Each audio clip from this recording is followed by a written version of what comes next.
O hinduísmo, só para lembrar, é uma religião politeísta. E hoje vamos mergulhar, a partir do hinduísmo, saber como se deu a questão da criação do ser humano a partir do hinduísmo. E é fascinante. Começaremos pelos livros religiosos, que são contextos, não só religiosos como filosóficos. E falar do hinduísmo é uma coisa fascinante. Já imaginou na Índia uma religião politeísta? E assim, antes da gente falar da criação do ser humano a partir do hinduísmo, a gente vai para entender o que são os Vedas. Antes de falarmos de toda a criação, eles são os textos sagrados. Assim como todas as religiões, sejam monoteísta ou politeísta, têm os livros sagrados. Rigveda, a gente tem também Samaveda, a gente tem Yajurveda e a gente tem Atharvaveda.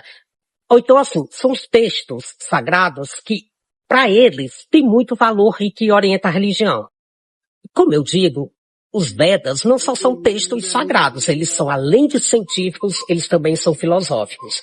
E a gente lembra que os rituais são seguidos de mantras e até os conceitos mais profundos sobre a existência do cosmos. É bom lembrar que o hinduísmo, ele trabalha também com a questão do equilíbrio do homem e do cosmos.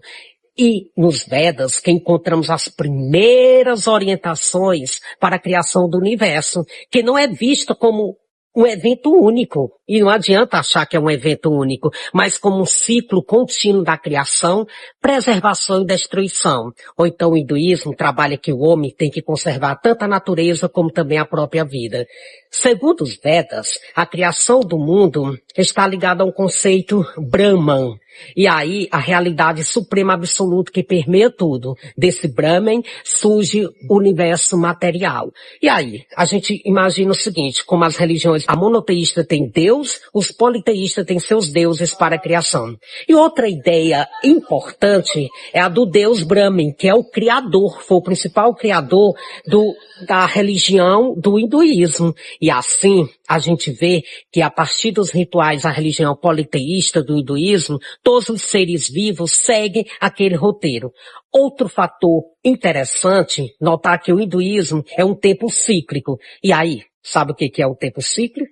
Fica para o questionamento.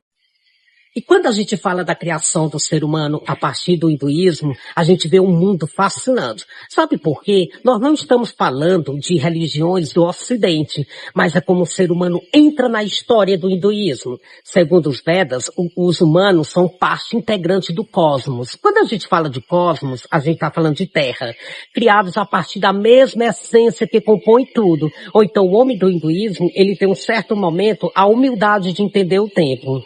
E na Rigveda, a gente vê o seguinte, há um hino famoso chamado Daruska Surta, que aí que descreve o sacrifício cósmico do ser primordial. E todos esses aspectos é uma conexão entre o ser humano e o que é divino central. Você já imaginou como que é uma religião que é parecida com a filosofia estoica, onde o homem vive diretamente com o cosmos da natureza? Há uma ligação primordial entre o homem e a própria natureza. Se fala que é cíclico, se fala que há o mito do eterno retorno, o hinduísmo trabalha como se fosse o que nós chamamos a predestinação.